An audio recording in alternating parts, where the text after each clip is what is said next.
میں اور چاچا ایک ساتھ صوفے پر بیٹھے ہوئے تھے اور چاچا مجھے سوئی میں دھاگا ڈالنے کا طریقہ بتا رہے تھے۔ ادھر میری گود میں بیٹھو زوبی، میں تمہیں اچھی اور سچی باتیں بتاتا ہوں۔ چاچا جان نے مجھے پکڑ کر اپنی گود میں بٹھا لیا۔ میں حیرت سے چاچا جان کی طرف دیکھنے لگی۔ مجھے حیرت اس بات پر نہیں ہو رہی تھی کہ چاچا جان نے مجھے اپنی گود میں بٹھایا ہے، اس بات پر ہو رہی تھی کہ وہ میرے لیموں کو اپنے کانپتے ہاتھوں سے چھو رہے تھے۔ چاچا جان، آپ یہ کیا کر رہے ہیں؟ میرے ان حصوں کو کیوں چھو رہے ہیں؟ میں فوراً چاچا جان کی گود سے اتر گئی۔ مجھے ان کے ارادے معلوم تو نہیں تھے، مگر ڈر لگ رہا تھا۔ میں تو صرف یہ چیک کر رہا تھا کہ یہ ابھی تک بڑے کیوں نہیں ہو رہے ہیں۔ 3-4 سال سے اتنے ہی ہیں۔ مجھے فکر ہو رہی تھی، بس اسی لیے چھو کر دیکھ رہا تھا۔ انہیں اب تک مالٹے بن جانا چاہیے تھا۔ چاچا سست قدموں سے میرے قریب بڑھتے ہوئے بولے۔ میں قدم پیچھے کرتے کرتے دیوار کے ساتھ جا لگی اور چاچا میرے نزدیک آ گئے۔ وہ آخر میرے ساتھ کرنا کیا چاہتے تھے؟ میں ان کی آنکھوں میں دیکھ کر یہی اندازہ لگا رہی تھی۔ چاچا جان کا ایک ہاتھ میرے کندھے اور دوسرا ہاتھ میری پشت پر تھا۔ چاچا کے ارادے اب صاف ظاہر ہونے لگے تھے۔ اس سے پہلے وہ مزید کچھ کرتے دروازے پر دستک ہوئی۔ زوبی، تم یہاں ہو؟ مجھے پکارنے والی میری اپنی بہن تھی۔ جی آپی، میں یہاں ہوں، میں نے فوراً جواب دیا۔ چاچا کو مجبوراً اپنی گرفت ڈھیلی کرنی پڑی۔ میں نے جلدی سے دروازہ کھولا۔ آپی کمرے میں داخل ہوئیں اور شک کی نگاہوں سے چاچا کو دیکھنے لگیں۔ خیر ہے چاچا، آپ اس وقت زوبی کے پاس کیا کر رہے ہیں؟ لگتا ہے آپ کو بہت سردی لگ رہی ہے جو آپ میری بہن کے پاس آ کر اپنی سردی کم کر رہے ہیں۔ آپی چاچا کو ترچھی نگاہوں سے دیکھ کر بولی۔ چاچا بھی ماسٹر انسان تھے، جواب دیے بنا کہاں ان کو صبر آنے والا تھا۔ کیا کروں، بیوی تو زندہ نہیں ہے جس کا سہارا لے کر ٹھنڈ دور کروں، اور نہ ہی تمہارے سسر کی طرح اتنا خوش نصیب ہوں جس کی اتنی پیاری بہو ہو جسے صرف ایک بار قریب سے دیکھ لینے سے ساری سردی ختم ہو جائے۔ چاچا آپی کے بدن کو غلیظ نظروں سے دیکھ کر بولے۔ آپی کا چہرہ غصے سے لال پیلا ہونے لگا۔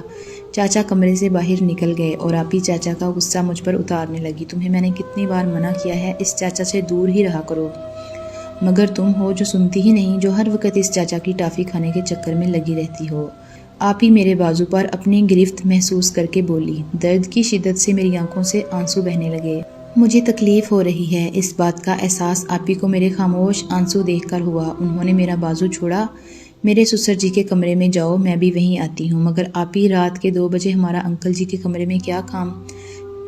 میں سامنے لگی گھڑی پر وقت دیکھ کر بولی۔ چاچا جی کے ساتھ رات کے اس وقت کمرے میں بند رہ سکتی ہو، تب تمہیں کوئی مسئلہ نہیں ہو سکتا، اور میرے سسر کے پاس جانے میں تمہیں وقت کی فکر ہونے لگی ہے، آپی نے غصے سے کہا اور مجھے بازو سے پکڑ کر اپنے سسر جی کے کمرے میں لے آئی۔ وہ میرے ساتھ بہت برا سلوک کرتی تھیں، سگی بہن ہو کر ستیلیوں سے بھی بدتر سلوک کرتی تھیں۔ میں انکل جی کے کمرے میں آئی۔ انکل بستر پر صرف ایک کچھا پہن کر لیٹے تھے۔ انہیں اس طرح دیکھ کر میری نظریں جھک گئیں۔ اس تیل سے انکل کی مالش کر دو، ان کے جسم میں بہت درد ہو رہا ہے، آپی نے ہاتھ میں تیل کی بوتل دیتے کہا۔ میں نے تیل پکڑ لیا۔ اب خوش ہے نا سسر جی آپ؟ آپی نے انکل جی کو آنکھ مار کر پوچھا۔ ہاں بہت خوش ہوں، تم اب جاؤ کمرے سے باہر تاکہ میں اپنی خدمت کروا سکوں، انکل جی نے بھی مسکرا کر کہا۔ آپی ہنستے ہوئے کمرے سے باہر چلی گئیں۔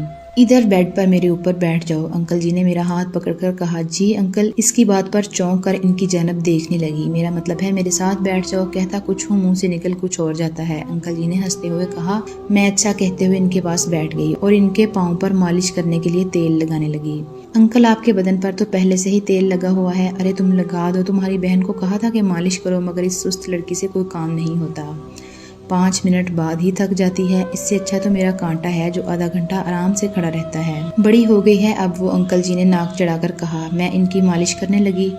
انکل جی آپ کا کانٹا کون سا ہے؟ مجھے کانٹے کی سمجھ نہیں تھی، اس لیے انکل سے پوچھا۔ انکل میری بات سن کر ہنس پڑے اور کہنے لگے، میں تمہیں سب بتاتا اور سمجھاتا ہوں، انکل نے کہا، اور میں ان کی مالش کرنے لگی۔ میں انکل کی مالش کر رہی تھی اور انکل کا ہاتھ میری کمر پر تھا۔ وہ بار بار اپنا ہاتھ کبھی اوپر کرتے تو کبھی پیچھے کرتے۔ ان کی یہ حرکت مجھے بہت عجیب لگ رہی تھی۔ میرا ہاتھ جب اوپر کی طرف آیا تو انکل نے بھی اپنا ہاتھ میری کمر سے ہٹا لیا اور پھر اپنے کچھے سے اپنا کانٹا باہر نکالا۔ انکل کا کانٹا سکڑا ہوا تھا، مجھے دیکھ کر ڈر نہیں لگا۔ زوبی جی میرا کانٹا ہے، تم اس کی اچھے سے مالش کر دو، مالش نہ ہونے کی وجہ سے یہ بہت کمزور ہو گیا ہے۔ انکل جی نے میرا ہاتھ اپنے کانٹے پر رکھا، میں نے بھی ہاتھ میں پکڑ لیا۔ انکل جی کے کانٹے کی مالش کرنے لگی۔ مالش کے دوران انکل لمبی اور گہری سانسیں لینے لگے۔ میں گہری نظروں سے انہیں دیکھنے لگی۔ میں مالش کانٹے کی کر رہی تھی مگر میری نظریں انکل کے چہرے پر تھیں۔ وہ کبھی دائیں ہوتے تو کبھی بائیں پلٹ جاتے۔ میں نے جب ایک نظر اپنے ہاتھ میں اٹھائے کانٹے کی طرف ڈالی تو میری آنکھیں حیرت سے پھٹی کی پھٹی رہ گئیں اور کیوں نہ پھٹی، انکل کا کانٹا بڑے سے بھی بڑا ہو گیا تھا۔ میں پہلی مرتبہ ایسا کانٹا دیکھ رہی تھی۔ انکل یہ اتنا بڑا کیسے ہو گیا ہے؟ میں اب کی بار انکل کی طرف دیکھ کر بولی، یہ ابھی اور بڑا ہوگا زوبی، تم بس مالش کرتی جاؤ، انکل نے بے قرار ہو کر کہا۔ میں خاموش ہو گئی تو وہ کہنے لگے، اس کانٹے میں بہت پانی ہے، اگر تم اسے پی لو گی تو جلدی بڑا ہو جائے گا۔ انکل نے مجھے ایک نئی کہانی سناتے ہوئے کہا، مگر کیسے انکل؟ میں پھر سے ننھی گڑیا بن کر بولی۔ اسے لالی پاپ سمجھ کر کھانا شروع کر دو۔ انکل کی اس بات پر میں چونک پڑی۔ میں کیسے اسے کھا سکتی تھی؟ نہیں، میں نہیں کھاؤں گی انکل۔ میں نے انکل کا کانٹا ہاتھ سے پھینک دیا۔ وہ برہم ہونے لگے، میرے گھر میں رہتی ہو نا، جیسے کہہ رہا ہوں ویسے کرو ورنہ گھر سے نکال دوں گا۔ انکل کی دھمکی سن کر میں خوف زدہ ہو گئی اور آنکھیں موند کر انکل کے کانٹے کو دانتوں کے درمیان رکھ دیا۔ ایسا کرنے سے میرا دل خراب ہونے لگا تھا اور میں نے کانٹا نکال دیا۔ انکل مجھ پر برہم ہونے لگے کہ میں نے ایسا کیوں کیا ہے۔ ان کی ڈانٹ سن کر میں رو پڑی۔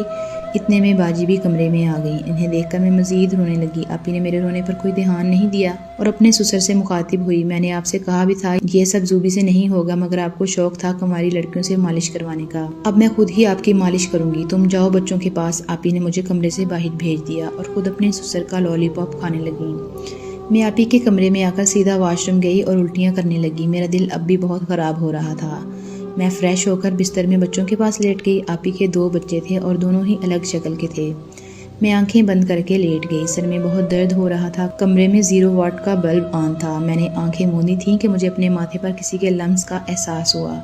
میں نے آنکھیں کھولی تو دیکھا میرے بہنوئی واش روم جا رہے ہیں۔ میں حسرت بھری نگاہوں سے ان کی جانب دیکھنے لگی۔ ان میں ایک عجیب کشش تھی جو میں ان کی طرف خود ہی کھینچی چلی جاتی تھی۔ عامر بھائی جب واش روم سے باہر نکلے، مجھے آپی کی جگہ دیکھ کر حیرت سے مسکرانے لگے۔ زوبی تم ہو؟ مجھے لگا تمہاری بہن ہے۔